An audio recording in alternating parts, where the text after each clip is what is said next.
নমস্কাৰ মোৰ নাম শ্ৰী অংশুমান দুৱৰী মই শিৱসাগৰ জিলাৰ খেলুৱা ব্লকৰ খেলুৱা উচ্চ মাধ্যমিক বিদ্যালয়ৰ অষ্টম শ্ৰেণীৰ এজন দিব্যাংগ শিশু আজি 2025 চনৰ অক্টোবৰ মাহৰ 25 তাৰিখে শিৱসাগৰ জিলাৰ ৰাম মন্দিৰৰ সভাগৃহত অনুষ্ঠিত হোৱা শিৱসাগৰ জিলা বিশেষভাৱে সক্ষম শিশু জ্যেষ্ঠসকল পিতৃ মাতৃ আৰু অভিভাৱকৰ দ্বিতীয় সমাৰোহত উপস্থিত থাকি নিজকে ধন্য অনুভৱ কৰিছো বা আজি আমাৰ দিব্যাংগ লোকৰ বাবে ইমানখিনি যে ব্যক্তিসকলে কৰিছে তথা উদ্যোক্তাসকলে ইমান কষ্ট কৰিছে আজি অনুষ্ঠানটো পাতিবৰ বাবে কিছু বহু সংখ্যক লোকে আমাক অৱজ্ঞা কৰিছিল কিন্তু আজি দেখিছো যে প্ৰায়বোৰ ব্যক্তিয়ে আমাক সহায় কৰিছে বা উৎসাহ দিছে কিবা এটা কৰিবলৈ কিবা এটা পাবলৈ আজি বৰ বেছি নকওঁ জুবিন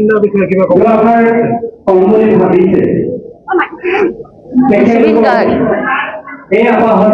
বিশ্ব সংগীত জগতৰ এটা অন্যতম নাম জুবিন গাৰ্গ ইমান সৰুৰে পৰাই তেখেতে গান গাইছিলে শুনি ভাল লাগিলে মই প্ৰায়বোৰ জুবিনৰ গানে ভাল পাওঁ দেই জুবিনৰ বহুকেইখন চিনেমা ভাল লাগে তাৰপিছত কাঞ্চনজংঘা বা আৰু বহুকেইখন চিনেমা বিশেষকৈ মোৰ কাঞ্চনজংঘাখন চাই বেছি ভাল লাগে যোনখন আমাৰ এই ৰাজনৈতিক চিষ্টেমৰ ওপৰত যোনখন চিনেমা বনোৱা হৈছিলে জুবিনৰ গানবোৰ ভাল লাগে মোৰ যেনে মায়াবিনী মায়া মাথো সেইটোৱে এতিয়া তেখেতৰ শেষৰ চিনেমা ৰৈ ৰৈ বিনালে এখন চাবলৈ যাম বুলি ভাবিছো যদি সময় সুবিধা মিলে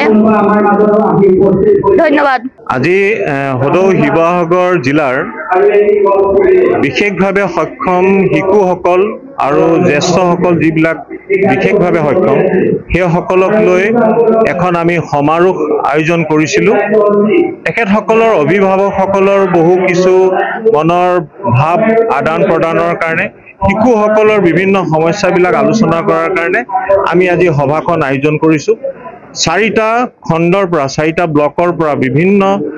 ধৰণৰ বিশেষভাৱে সক্ষম শিশুসকল ইয়াত উপস্থিত হৈছে অভিভাৱকসকল আহিছে আপোনালোকে নিশ্চয় পৰিৱেশটো দেখা পাইছে এটা সুন্দৰ পৰিৱেশ আৰু তেখেতসকলৰ যিখিনি সমস্যা এই সমস্যাখিনি আমি চৰকাৰৰ ওচৰত অৱগত কৰিব বিচাৰিছোঁ সভাখনৰ যোগেদি আৰু তেওঁলোকৰ অভিভাৱকসকলৰ যিখিনি মনোকষ্ট এই কথাখিনি আমি আলোচনা কৰিব বিচাৰিছোঁ সদায় অভিভাৱকসকলে ভাবি থাকে যে আমাৰ দুৰ্ভাগ্যৰ কাৰণে এটা শিশু এটা জন্ম পালে নেকি আমাৰ ক'ৰবাত বেয়া কাম কৰিছিলোঁ নেকি কিন্তু আমি এনেকৈও ভাবিবৰ কাৰণে এটা পৰিৱেশ দিব বিচাৰিছোঁ যে এই শিশুটো সেই অভিভাৱকসকলৰ ঘৰত ভগৱানে দিছে যাতে তেওঁ সেই পৰিয়ালটোৰ ঘৰতহে আচলতে প্ৰকৃত জাষ্টিছটো পায় তেওঁ যদি বেলেগৰ ঘৰত জন্ম হোৱা হ'লে হয়তো তেনেকুৱা ধৰণৰ শুশ্ৰূষা নাপালেহেঁতেন এই বিশেষ এটা কোৱালিটি আছে বুলি অভিভাৱকসকলক আমি অৱগত কৰিছোঁ যাতে তেওঁলোকে মানসিকভাৱে এটা শক্তি ইতিবাচক তেওঁলোকে ভাৱ লৈ তেওঁলোকৰ শিশুসকলক আহিবলগীয়া দিনবিলাকত যাতে তেওঁলোকৰ সংসাৰখনত সুন্দৰভাৱে অতিবাহিত কৰিব পাৰে সুখেৰে অতিবাহিত কৰিব পাৰে আৰু তেওঁলোকৰ মনত যাতে এটা নিগেটিভ চাপ নাহে নেতিবাচক বিচাৰধাৰণা আহে সন্তানবিলাকৰো এই কথাখিনি আলোচনা কৰিবৰ কাৰণে আমি আহিছোঁ আৰু আমি মন্ত্ৰীসকলকো মাতিছিলোঁ তপন গগৈ ডাঙৰীয়াও ইয়াত উপস্থিত হ'বহি আমাৰ প্ৰাক্তন সাংসদ ময়ূৰ বৰগোহাঁই ডাঙৰীয়া আৰু যিবিলাক উন্নয়ন আমাৰ পৰিষদ আছে সেই সকলকো আমি অনুৰোধ জনাইছোঁ তেখেতসকলৰ যিবিলাক পুঁজি আহে তাৰ পৰাও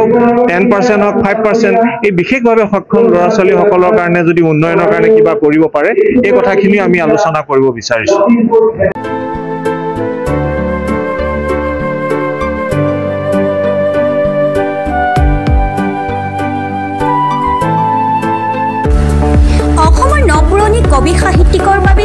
খবৰ প্ৰভাতী অসম সংবাদ গোষ্ঠীৰ দ্বাৰা পৰিচালিত সাপ্তাহিক কবচে আয়োজন কৰিছে